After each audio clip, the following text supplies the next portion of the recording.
긍휼이 풍성하시고 사랑과 은혜가 많으신 신실하신 하나님 아버지, 지난 첫째 날 저희가 주 앞에 나와 영과 진리로 주 앞에 경배하고 하나님의 말씀을 받고 또 오늘에 이르기까지 주님의 선한 인도하심과 돌보심과 또 역사하심과 도우심 가운데 살았음을 감사드립니다.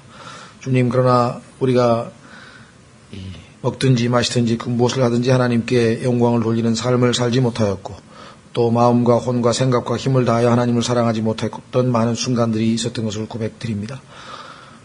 하나님 대신에 우리 스스로를 사랑하고 하나님 대신에 세상을 사랑했던 많은 순간들, 그리함으로 질투하시는 하나님께 참으로 질투를 일으키고 하나님의 마음을 상하게 하고 또 하나님께서 원하시는 바 그 뜻을 이루지 못한 그러한 순간들이 많이 있었던 것을 이 시간 고백드리지 아니할 수 없습니다.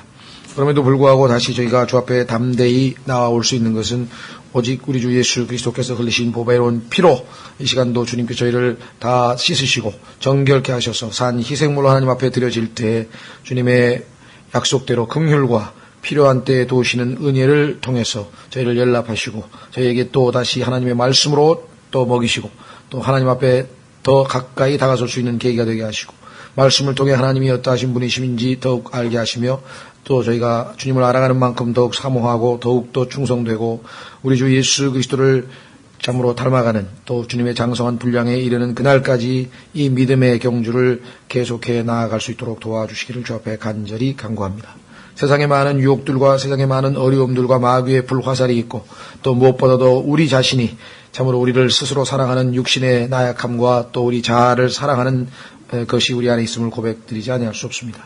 주님 도와주셔서 이 모든 것으로부터 온전히 해방받고 주님 십자가를 지고 가신 주님을 따라서 저희가 각자 자기 십자가를 지고 주님을 따르며 이로 인해 주께서 얻고자 하시는 모든 열매들을 성취하고 얻으시기를 주 앞에 이 시간 간구합니다. 부족한 자에게 맡기신 말씀의 사역인 줄 알고 주님의 도움을 요청하오니 주님께서 약속하신 대로 능하게 하시며 지혜와 명철을 더하시며 이 시간 하나님의 말씀을 온전히 증언하기에 부족함이 없도록 도우시고 이 말씀의 사역을 통해 주의 백성들의 참으로 모든 필요를 채우시고 아버지께서는 존귀와 영광과 기쁨을 얻으시며 우리 모두에게는 큰 유익과 복이 되게 도와주시기를 원합니다.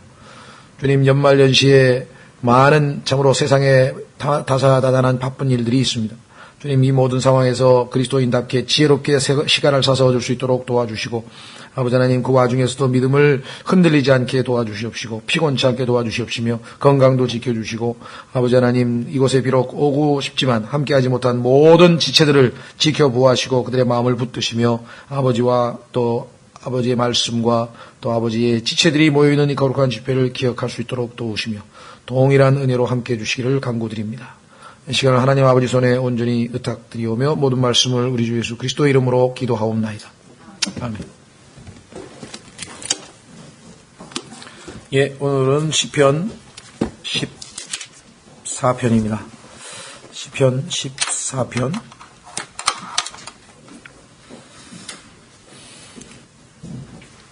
예, 오늘 하나님의 말씀은 시편 14편 말씀. 악장에게 준 다윗의 시, 이렇게 되어 있죠. 악장에게 준 다윗의 시. 1절서부터 7절까지 우선 하나님의 말씀 읽어보고 또 보완 설명하겠습니다. 어리석은 자가 마음속으로 이르기를 하나님은 없다 하였도다. 그들은 부패하여 가증한 일들을 행하였으니 선을 행하는 자가 하나도 없도다. 주께서 깨닫는 자나 하나님을 찾는 자가 있는지 보시려고 하늘에서부터 사람들의 자녀들을 내려다 보셨으되 그들이 다 치우쳐서 다 함께 더러운 자가 되고 선을 행하는 자가 없나니 단 한 사람도 없도다. 불법을 행하는 모든 자들은 지식이 없느냐? 그들이 빵 먹듯이 내 백성을 먹으면서 주를 부르지 아니하는도다. 거기서 그들이 큰 두려움 가운데 있었으니 이는 하나님께서 의로운 자들의 세대 안에 계시기 때문이로다. 주께서 가난한 자의 피난처가 되심으로 너희가 그의 계획을 부끄럽게 하였도다. 오 이스라엘의 구원이 시온에서 나오기를 원하노라. 주께서 자신의 백성의 포로된 것을 되돌리실 때에 야곱이 기뻐하며 이스라엘이 즐거워하리로다. 문맥에서 보시면 7절에 이스라엘과 그 다음에 시온과 그 다음에 포로된 것과 야곱 이렇게 반복되는 것으로 봐서 이것도 역시 대환란 동안에 고난을 당하는 이스라엘을 예표하고 있는 다윗의 모습으로 우리가 봐도 무방하겠죠. 그렇죠? 1차적으로 교리적으로는 대환란 때의 이스라엘 백성들을 하나님께서 궁극적으로 지켜 보호하신다는 내용입니다. 그래서 여기 어리석은 자는 당연히 적 그리스도를 포함한, 그 다음에 어리석은 자는 단수로 되어 있는데 그 다음에 바로 그들은 부패하여 해서 그들이라고 복수로 나와 있죠. 그래서 적 그리스도와 그를 추종하는 모든 하나님을 무시하는 그러한 추종 세력들에 대한 이야기이고, 결국은 그들에게 5절 큰 두려움이 있어서 하나님께서 대환란으로 그들을 징책하시고 결국은 이스라엘을 구원하신다, 이렇게 나와 있죠. 그래서 6절에도 가난한 자, 이때 적 그리스도의 치리하에는 하나님의 백성은 가난하게 살 수밖에 없을 것이고, 그들에도 불구하고 그들의 피난처가 되셔서 그들을 돌보고 계신 주님을 우리가 이 대환란 기간 동안에 교리를 공부하면서 이미 익숙하게 공부를 했었습니다. 그래서 과거에는 처음에 시편 공부할 때는 우리가 이 교리적인 측면을 우리가 집중적으로 살펴봤기 때문에 이 문제, 왜냐하면 대부분 이런 교리적인 터치는 안 하고 넘어가고 이 안에서 이제 교훈적인 것, 영적인 교훈을 얻는 쪽으로 보통 치우쳐서 얘기를 하기 때문에 우리가 교리적인 얘기를 집중적으로 시편 처음 공부할 때는 했지만, 우리도 궁극적으로 우리에게 직접적으로 매일매일의 삶에서 적용할 수 있는 것은 영적인 적용이겠죠. 그래서 첫 번째 보시면 어리석은 자가 마음속으로 이르기를 하나님은 없다 하였도다. 사실 이 극단적으로 얘기하자면 성경에 보면 하나님이 없다는 말이 있기는 있어요. 그렇죠? 여기 있잖아요. 그래서 어떤 사람이 글쎄요, 농담 반 진담 반으로 했겠지만 성경에 보니까 하나님이 없다 그러더라. 성경에 이렇게 써있다. 그리스도인들이 놀랄 일이 아니죠. 여기 보면 어리석은 자가 그렇게 말을 한다고 그 마음속의 심중을 꿰뚫어 보시는 하나님의 통찰력, 또 하나님이 인간을 다 알고 계신다는 그 얘기를 하는데, 앞뒤 거두절미하고 하나님은 없다만 딱 가지고 나와서 성경에 그렇게 써있더라 이렇게 얘기하면 틀린 말은 아니죠. 맞는 말이죠. 그렇죠? 그래서 이 성경을 올바로 나누지 아니하면 성경에서 이 소위 말하면 꽤 맞춰서 이렇게 저렇게 갖다 붙이면 소위 말하면 이혈령 비혈령이라나요? 그러니까 무슨 이야기든지 다 할 수 있습니다. 성경 가지고는 꽤 맞추면 하고 싶은 자기 주장을 얼마든지 뒷받침할 수가 있는 것이 성경입니다.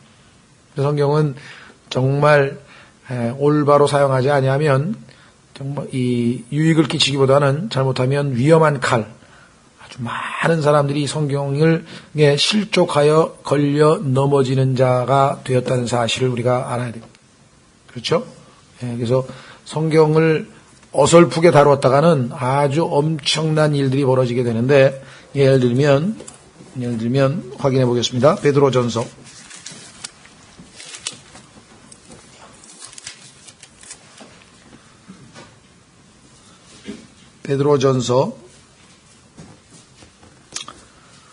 2장 7절, 베드로전서 2장 7절. 그러므로 그분께서는 믿는 너희에게는 보배로우시나 불순종하는 자들에게는 건축자들이 거부한 그 돌이 되셨느니라. 바로 그 돌이 모퉁이의 머릿돌이 되고 걸림돌과, 여기 걸려들었죠? 예수님이 반석 같으신 분인데 그 위에 잘 굳건히 서 있지 않고 잘못하면 걸려 넘어집니다. 실족하게 하는 반석이 되되 순종하지 아니하여 말씀에 걸려 넘어지는 자들에게 그리 되었나니 그들은 또한 그렇게 되도록 정하여졌느니라. 말씀에 걸려 넘어지는 자들, 이 하나님의 말씀이 얼마나 정말 이 놀라운 말씀인데, 그 말씀에 대해서 올바로 반응하지 아니하면, 올바른 마음 자세로 대하지 아니하면, 오늘날에도요 정말 이 성경을 대하는 태도가 정말 이 말씀을 하나님의 말씀으로 받고 우리가 우리의 구원자 되시는 예수 그리스도의 음성으로 받아들여서 그 말씀에 믿음으로 순종해서 그 말씀이 나를 통해서 실제화되고 삶에서 드러나서 열매를 맺고 하나님께 영광 돌리는 그와 같은 말씀으로 대하는 것이 아니라, 이 말씀을 무슨 분석의 대상으로, 해석의 대상으로 자기가 어떤 지적 호기심을 충족시키는, 아니면 자기의 교리적 주장을 입증하는데 뭔가 뒷받침할 수 있는 이런 식으로, 그렇죠? 마치 세상의 학자들이 조금 자기의 멋진 사상이나 아니면 논문에서 주장하는 자기 나름대로의 주장을 뒷받침하는데 제일 그래도 권위 있는 책인 성경을 좀 인용한다든가, 뭐 동양에서 무슨 사서삼경을 인용한다든가 이러면 무슨 권위가 있는 것처럼 그렇게 성경을 이용해 먹는 사람들이 너무나 많아요. 신앙도 마찬가지입니다. 신앙생활하는데 하나님을 이용해 먹으려는 사람이 있어요. 하나님을 섬기는 게 아니라 하나님을 이용해 먹으려고 하는 마음 자세로 하나님께 다가서면 결코 복을 누릴 수가 없습니다. 하나님을 하나님 되시게 하는 그 자세가 경배죠. 올바른 경배죠. 그렇죠? 여기 보시면 말씀을 공부한다고 해서 다 여러분들이 점수를 줘서는 안 됩니다. 야, 저 사람 성경 공부 열심히 하는다. 왜 성경 공부를 열심히 하는데? 성경 공부하는 목적이 뭔데?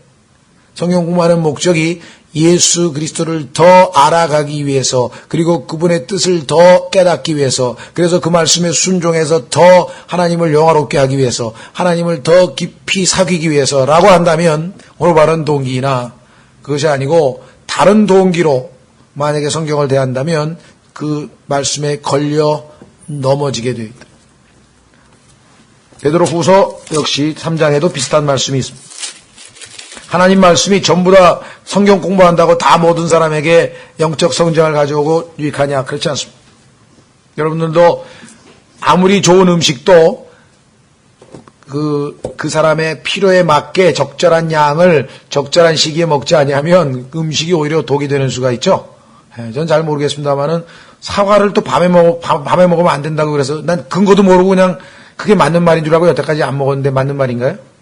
하여간 사과는 뭐 그 안에 뭐 무슨 활성화를 시켜가지고 아침에 먹으면 막 이렇게 좀 각성이 되고 막 기분이 좋고 막 활성화되는데 밤에 그거 먹으면 뭐 좀 잠을 못 자고 뭐라고 그러더라고요. 그래서 확인 안 해봤어요. 누가 그랬는지 내가 확인해봐야 되는데 사실. 제 별명이 누가 그랬어요. 우리 신근이 엄마 항상 뭐라 그래 그러면 누가 그랬는데 그러면 왜 그걸 따지냐. 누가 믿을 만한 사람이 했는지 확인을 해야지 믿지 그걸 어떻게 믿어. 적어도 하나님이 그랬는지 하나님이 하신 말씀에 맞는 믿을 만한 사람이 얘기했어야 믿지. 누가 얘기했는지가 중요하지. 그렇죠? 예. 자, 베드로후서 3장에 보시면 16절에 베드로후서 3장 16절에 또 그의 모든 서신에서도 이것들에 관해 그 안에서 말하였으되 그 안에 깨닫기 어려운 것들이 더러 있으므로 배우지 못하여 불안정한 자들이 다른 성경 기록들과 같이 그것들도 왜곡하다가 스스로 파멸에 이르느니라. 왜곡. 자, 하나님의 기록된 말씀을 왜곡해서 해석하는 것도 심각한 문제고, 이제 아예 더 나아가서 하나님의 말씀을 아예가 변질시켜서 말씀을 뜯어 고치는 사람들이 있죠. 예, 그 고린도 후서 2장에 보면은, 그건 corrupt, 그건 부패시킨다 그랬어요. 아예가 말씀을 완전 부패시켜버렸. 그래서 순수한 100% 말씀이 아니면 부패된 말씀이고, 그렇죠? 말씀은 말씀이지. 부패된 음식도 음식은 음식이니까. 최근에는 지금 제가 검토를 안 해봤는데, 무슨 성경 이름이 메시지 신약이라는 게, 메시지 신약 성경이라는 게 하나 나왔는데, 이건 무슨 성경이 아니라 성경을 아주 메시지화 해가지고 자기 멋대로, 그래서 아예 무슨 성경을 읽고 느낀 무슨 자기의 느낌을 뭐 해석을 했다든가 이게 아니라 성경 하나 또 하나 새로 만들었대요. 근데 이게 아주 메시지 성경이라 그러는 건데 성경을 완전히 자기 나름대로 해석을 해가지고 뭐 리빙 바이블보다 한참 더 나간 모양인데 지금 주문을 해놨어요. 지금 와서 좀 봐야 될 것 같은데 거기에 보니까 뭐 이동원 목사부터 시작해가지고 막 쟁쟁한 사람들이 전부 다 추천서를 써놔가지고 목회자들 모임에서 지금 막 분개를 하고 지금 저희가 좀 확인을 해봐요. 정확하게 도대체 어떤 걸 성경으로 특히 뭐 이 대단한 사람들이 뭐 영어는 전부 다 메시지 성경만 읽었다는데 뭐 유진 피터슨인지 뭔 손인지 하여간 뭐 누가 만들었다 그래. 하여간 제가 좀 얘기가 빗나갔는데 어째 이렇게 순수한 말씀을 빗나가게 할 수도 있다는 것. 자, 다시 돌아보겠습니다. 어리석은 자가 마음속으로 얘기를 하나님은 없다 하였도다. 그래서 하나님은 없다는 얘기만 뚝 잘라가지고 얘기하면 곤란하고요. 그들은 복수로 나와 있죠.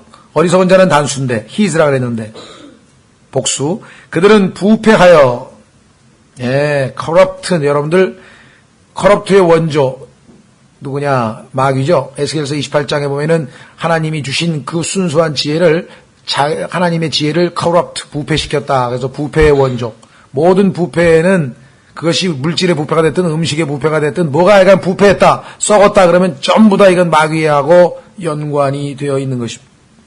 가증한 일들을 행하였으며, 하나님 보시기에 아주 가증스러운 일들, 아주 막 역겨운 일들, 아주 하나님이 아주 치를 떠는 그런 가증한 일들을 행하였으니, 이 일들은 물론 멸망에 가증한 것이 자기가 하나님이라고 했던 그 대표적인 일이 될 거예요. 그렇죠?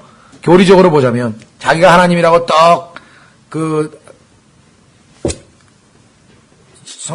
성전에 있는 왕좌에 앉아서 하는 그것이야말로 가장 가증스러운 일이겠죠.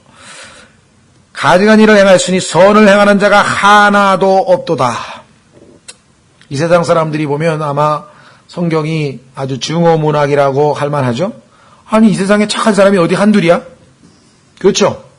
여러분 주변에도 예수 안 믿는 사람들 중에서, 구원받지 못한 사람들 중에서 착한 사람이 어디 한둘이냐고요. 제가 봐도 참 많은데, 그렇죠? 야, 어떻게 저렇게 착한 심성을 가지고 태어났을까라고 하는 우리가 생각하는 자연인으로서의 어떤 좋은 환경에서 자라다 보니까 교육에 의해서 외적인 성향에 의해서 만들어진 그런 선함에 대한 이야기는 물론 아니고요.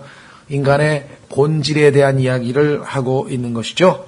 그래서 인간이 행하는 외적인 선한 행위와 외적인 의로운 행위도 하나님 보시기에는 다 더러운 옷 같다고 이사야서 64장에 얘기를 했고, 그렇죠? 여러분들이 여기 안양천 가깝잖아요. 여기 서부간선도로 안양천에 가서 꾸정물 떠다가 한번 일주일만 놔보세요. 깨끗합니다, 위는. 찌꺼기는 저 밑에 가라앉아가지고 위는 깨끗하거든요. 그런 사람들이 많이 있어요. 인생을 살면서 풍파도 겪은 적이 없고, 그래서 살다 보니까 밑바닥에 찌꺼기가 다 가라앉아 있어가지고 좋은 환경에 살다 보니까 항상 착하게만 살아서 나쁜 짓 한번 별로 못 해보고 그런 사람들이 있죠. 그러나 문제는 그 본질이 과연 깨끗하고 순수한 선한 자냐? 아니죠. 꾸정물은 꾸정물이다, 이게. 꾸정물은 꾸정물이. 그렇죠? 그걸 우리는 하나님의 관점에서 살펴봐야 돼. 하나님은 속 중심을 보기 때문에 본질 자체가 선을 행하는 자가 하나도 없다는 것이죠. 주께서 깨닫는 자나 하나님을 찾는 자가 있는지 보시려고 하늘에서부터 사람들의 자녀들을 내려다 보셨으되.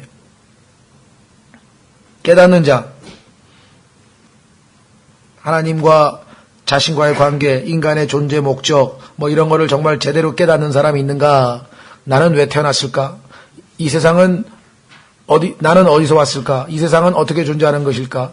나는 죽으면 어떻게 될 것인가? 인간은 왜 살까? 왜 인간은 선한 것 같으면서 악하고, 악한 것 같으면서 선하고, 소위 말하는 두 얼굴의 사람, 하이덴 지킬 박사처럼, 어떨 때는 보니까 천사 같은 사람이, 어떨 때는 보니까 악마 같은 모습을 하고, 이 모든 것들을, 이 세상에 일어나는 일들을 깨닫는 사람이, 이 세상에는 왜 남자가 있고, 왜 이 세상에 어떤 사람은 또 여자가 있고, 이런 것들. 그렇죠? 왜? 답할 수 있는 사람이 없다. 여러분 중에는, 그건 상당히 많이, 그건 하나님이 계시해 주셔서 이제 배워서 하는 거고, 처음부터 자연인으로서 알고 있는 사람은 없죠? 하나님을 찾는 자가 있는지 보시려고, 어떤 분들은 인간에게 종교심이라는 게 있어가지고 뭔가 의지하려고 이렇게 무슨 종교 이런 거 보면 하나님을 찾는 거 아니냐? 아니죠. 하나님을 찾으면 하나님을 만나요. 성경에 보면 하나님을 찾는 자는 하나님을 만나는데, 하나님을 못 만나고 종교를 가졌다는 얘기는 하나님으로부터 그만큼 멀리 떨어져서 멀리 반대 방향으로 갔다는 뜻이지, 그게 하나님을 찾는 심성이 있어서 종교를 찾았다는 얘기가 결코 아니죠. 정반대 얘기입니다, 사실은. 그렇죠? 그래서 인간이 하나님을 찾으면 뭐하러 예수 그리스도께서 이 땅에 인간을 찾아 내려오십니까?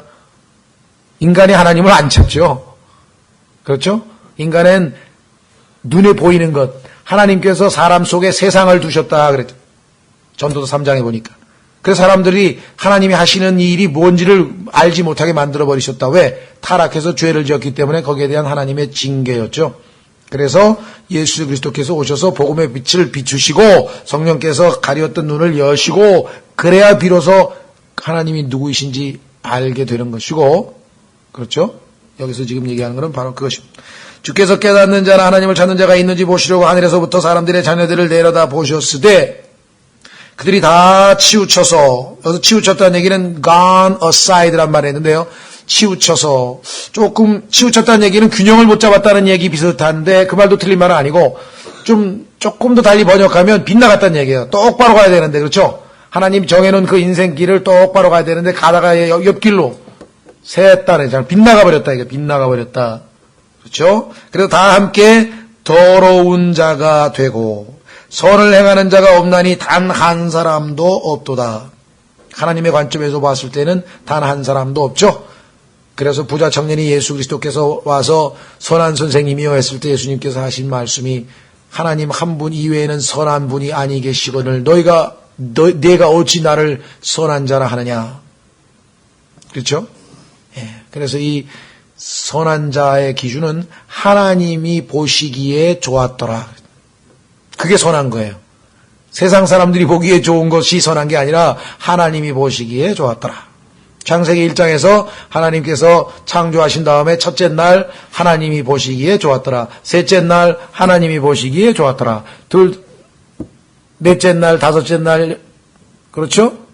다 하나님이 보시기에 좋았더라. 여섯째 날 하나님이 보시기에 매우 좋았더라. 왜? 하나님의 형상대로 지음받은 인간이 창조된 날이니까 하나님 보시기에 다른 날보다 매우, 예수님을 보시면서 매우 기뻐하셨듯이 매우 좋았더라. 아시다시피 둘째 날 하나님께서는 하나님 보시기에 좋았더란 말을 아니하셨습니다. 둘째 날은 하나님 보시기에 좋지 않은 뭔가가 있었다는 것을 우리가 암시봤죠. 그날 보니까 그 하나님이 창조한 둘째 날에 창조한 게 보니까 궁창이에요. 궁창. 우주 공간. 그런데 에베소서에 보니까 그 우주 공간에 누가 있어요? 영적인 악한 자들이 지금 있다 이거예요. 마귀도 지금 우주 공간에 소위 말하면 은하수가 별의 꼬리를 막 치고 이 용이 돌아다니는 모습을 우주 공간에서 볼 수 있다고 성경이 말씀하고 있고, 물론 나중에 이제 이 지상으로 쫓겨서 내려오겠습니다만은, 그래서 영적인 악한 존재들이 있는 그 우주 공간을 창조하셨을 때 하나님만은 보시고 계시죠. 그러니 하나님 보시기에 좋았다란 말이 나올 수가 없는 상황이죠. 하나님의 관점에서 봤을 때 이 땅에는 선한 사람이 없더라. 그러니까 우리 인간들이 저 사람 참 착하다. 그랬더니 옆에 있다가 너 성경적으로 선한 사람이 하나도 없다 그랬는데 라고까지 하실 필요는 없어요. 인간이 봤을 때 착한 사람이야. 그렇죠?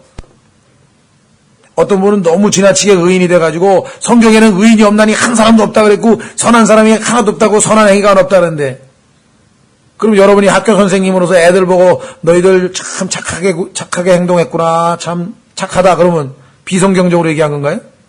아니죠. 하나님 관점에서 보면 물론 당연히 선한 것은 없지만 인간적으로 봤을 때 착한 일 한 건 착한 일 한 거지. 그렇죠. 우리가 어떤 주장을 할 때는 문맥을 따라서 우리가 이야기를 해야지 됩니다. 예. 자, 그래서 그 유명한 로마서에서의 그 인간의 타락에 대해서 인용한 말씀이 바로 이 말씀들 아닙니까? 자, 그런데 4절, 불법을 행하는 모든 자들은 지식이 없느냐? 없느냐? 그랬는데 없느냐? 있느냐? 이게 답이 뭡니까? 불법을 행하는 모든 자들은 지식이 없느냐? 답은 두 가지 다 돼요. 없다는 말도 되고 있다는 말도 되는데, 성경에서 지식이라고 하는 단어가 하나님을 제대로 아는 사람이라면 당연히 1절, 2절, 3절 같은 짓을 하지 않을 것이 분명한 것이겠죠. 그렇죠? 그러나 하나님을 정말 몰라서 그러면 이 사람들이 이렇게 행동했냐? 그건 또 아니에요. 왜? 원래는 하나님을 알도록 창조를 하셨기 때문에. 그렇죠? 예, 확인해 보겠습니다. 로마서 1장에 가면 원래 하나님께서 인간을 지으실 때에는 아시다시피 하나님께서는 인간을 하나님이 알 수 있도록 그렇게 지으셨다는 것을 성경에서 말씀하고 있죠. 로마서 1장 18절에 하나님의 진노가 불의 안에서 진리를 붙잡아 두는 사람들의 모든 경건치 아니한 것과 불의를 대적하여 하늘로부터 계시되었나니. 많은 성경들이 하나님의 진노가 하나님의 진노가 진리를 대적하는 모든 사람들에서 이 붙잡아둔다는 hold라고 하는 단어를 이 소위 말하면 억누른다고 번역해 놓은 성경이 99% 성경입니다. 킹제임 성경에만 지금 올바르게 되어 있는데 왜 그렇습니까? 뒤에 설명이 나오죠. 보십시오. 모든 경건치 아니한 것과 불의를 대적하여 하늘로부터 계시되었나니 왜 그러는가? 19절 이는 하나님을 알만한 것이 그들 속에 분명히 드러나 있기 때문이라 하나님께서 그것을 그들에게 보이셨느니라. 안다 이 말이죠. 그러니까 인간으로 태어난 모든 존재에게는 하나님을 알 수 있는 그 무엇이 사람 속에 들어 있습니다. 그렇죠? 그런데 그들의 마음이 삐뚤어져서 그 진리를 하나님에 대한 지식, 그 진리를 불의 가운데에 붙들고 있어요. 불의, 올바른 마음 자세가 아니죠. 그렇죠? 그래서 결국은 점점 어떤 일이 벌어지는가? 20절 그분의 보이지 아니하는 것들 곧 그분의 영원하신 권능과 신격은 창세로부터 분명히 보이며 만들어진 것들을 통해 깨달아 알 수 있나니 그러므로 그들이 변명할 수 없느니라.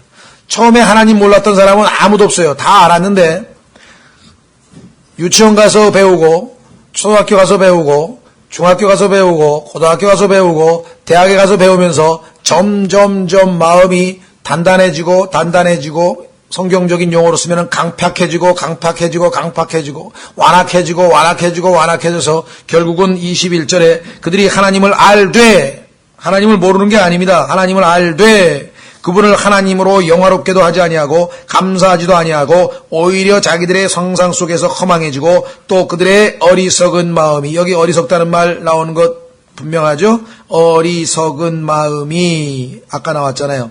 fool 어리석은 자는 마음에 이르기를 하나님이 없다 하더라. 그러니까 처음부터 하나님이 없다 하는 사람은 아무도 없었다는 거예요. 하나님이 계신 건 누구나 다 알고 있었다는 얘기죠. 그 무의식적인 증거가 어디에서 나타나느냐? 급할 때 불러. 오 하나님 앞소사. 오 마이 갓. 오 왜 급할 때는 하나님 왜 찾아요? 하나님에 대해서 모르는 사람이 하나님을 갑자기 찾나요? 급할 때는 하나님 다 찾아요. 왜? 하나님을 알고 있었으니까.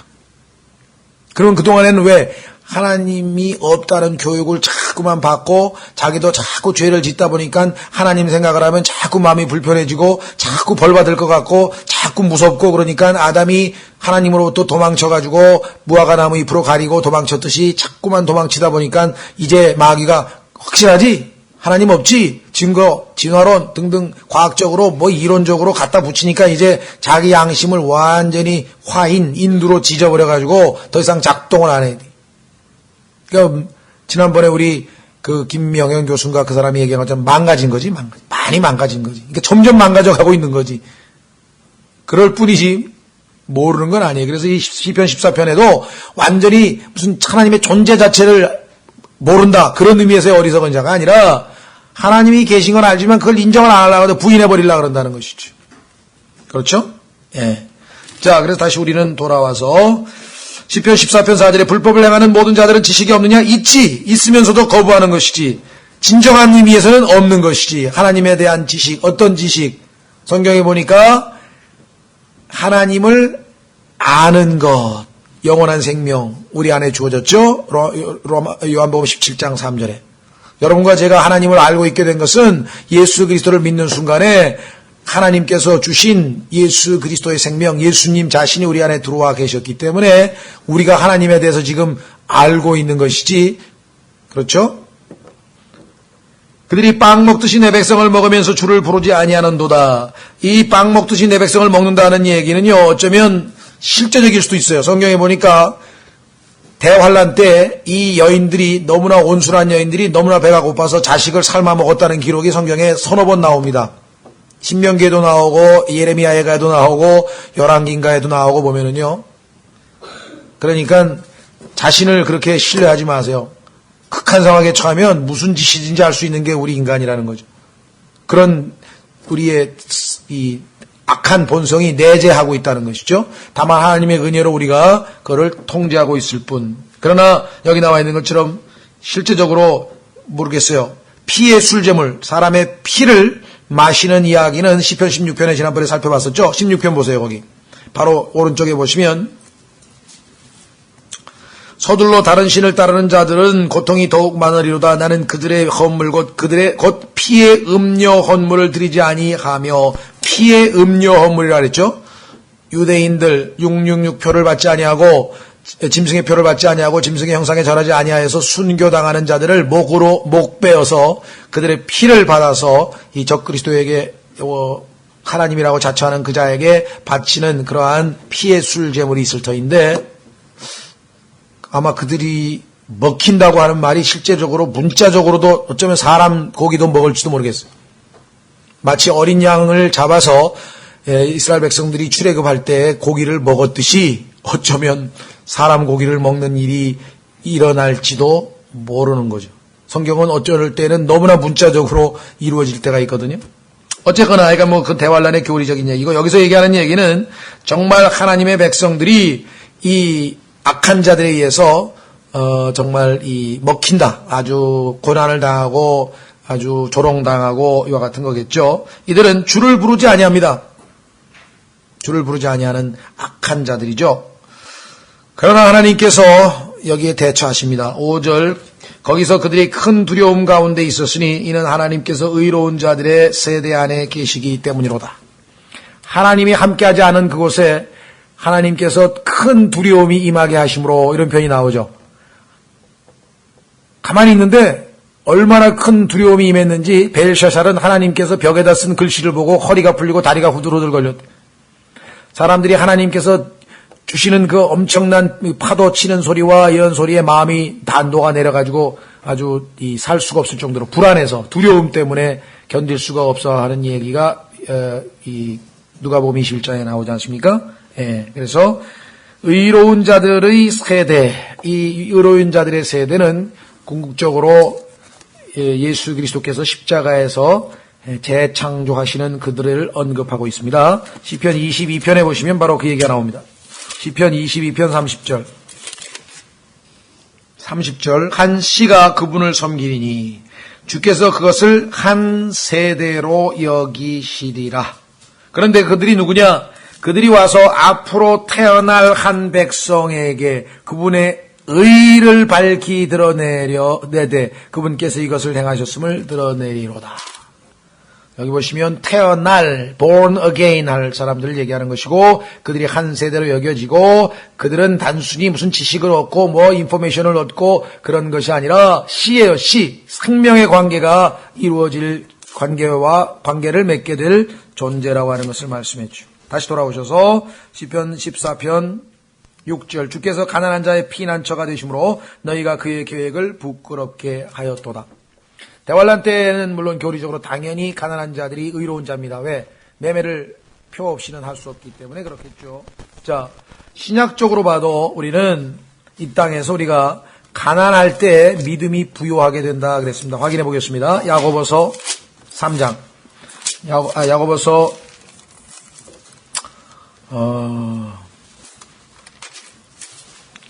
2장. 야고보서 2장에 보시면요. 일반적인 원칙입니다. 예외적으로 부자인데도 정말 믿음이 있어서도 부여운 사람이 없느냐? 뭐 있겠죠. 이 세상에서 똑똑한 사람은 예수 안 믿느냐? 있겠죠. 그러나 그는 많지 않다 그래서 성경에서 야고보서 2장 5절, 내 사랑하는 형제들아 귀를 기울이라. 하나님께서 이 세상의 가난한 자들을 택하사 믿음에 부요하게 하시고 또 자신을 사랑하는 자들에게 약속하신 왕국의 상속자로 삼지 아니하셨느냐? 그러나 너희는 가난한 자들을 업신여겼도다. 부자들은 너희를 학대하고 재판석 앞으로 너희를 끌고 가지 아니하느냐? 그들은 너희를 부를 때 쓰는 그 귀한 이름을 모독하지 아니하느냐? 그렇죠? 여러분들 잠언에서 그 잠언의 기록자가 기도한 것 기억나십니까? 부하게도 마시고 가난하게도 마시고. 왜? 가난하면 내가 도둑질해가지고 하나님의 이름을 욕되게 하고, 부자가 되면 내가 하나님이 없다 하면서 잘 먹고 잘 사는데 하나님이 왜 필요하냐? 그럴 테니까 또 죄를 지을 거고, 그러니까 부자도 안 되게 하고 가난하게도 안 하게 해서 나라 요금 항상 하나님만 의지하게 하옵소서. 너무 가난하면 또 어떻게 되겠습니까? 인간이 나약한데 훔칠 수도 있다는 거죠. 도둑질할 수도 있다는 얘기라고 성경에 얘기했잖아요. 그러니까 정말 그 기도가 얼마나 의미심장한 기도인지 여기 보시면 8절에 너희가 성경 기록에 따라 너는 내 이웃을 내 자신과 같이 사랑하라 하는 왕가의 법을 성취하면 잘하거니와 너희가 사람의 외모에 관심을 두면 가난한 사람, 부자인 사람, 잘 배운 사람, 덜 배운 사람, 똑똑한 사람, 안 똑똑한 사람, 잘생긴 사람, 못생긴 사람 만날 이거 가지고 외모를 가지고 사람을 대하는 태도가 달라지고 이렇게 되면 그건 악한 거라고 말씀하셨죠. 여기 말씀하면서 두면 죄를 범하고 율법에 의해 범죄자로 확정되리라.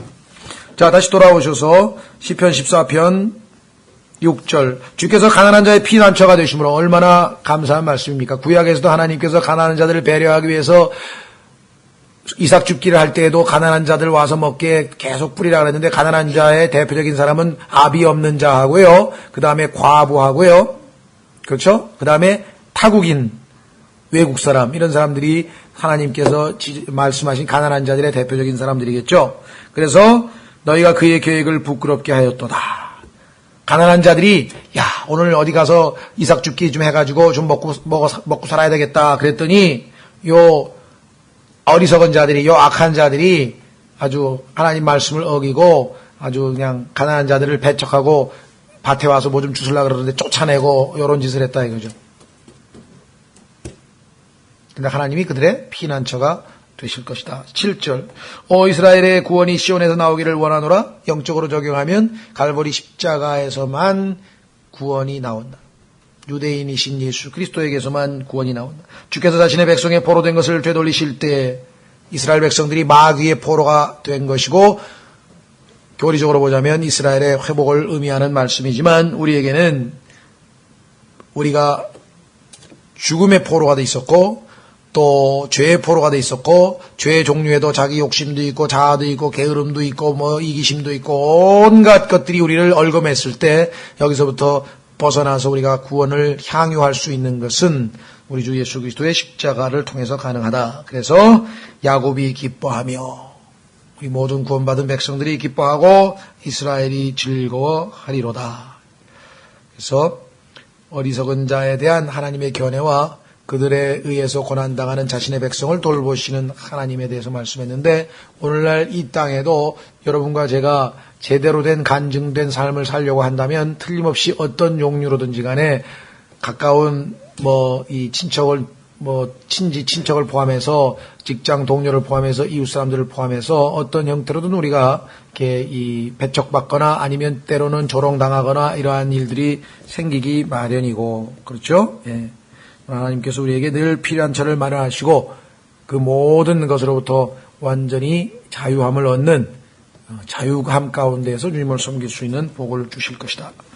그래서 우리는 시편 14편을 오늘 살펴보았는데요. 이 시간 오늘 주신 말씀을 통해 하나님께 감사하고 또 이 말씀을 마음에 잘 새겨서 이 말씀이 우리 삶에서 풍요로운 열매를 맺을 수 있도록 기도하고 그 다음에 기도 제목을 놓고 기도하겠습니다.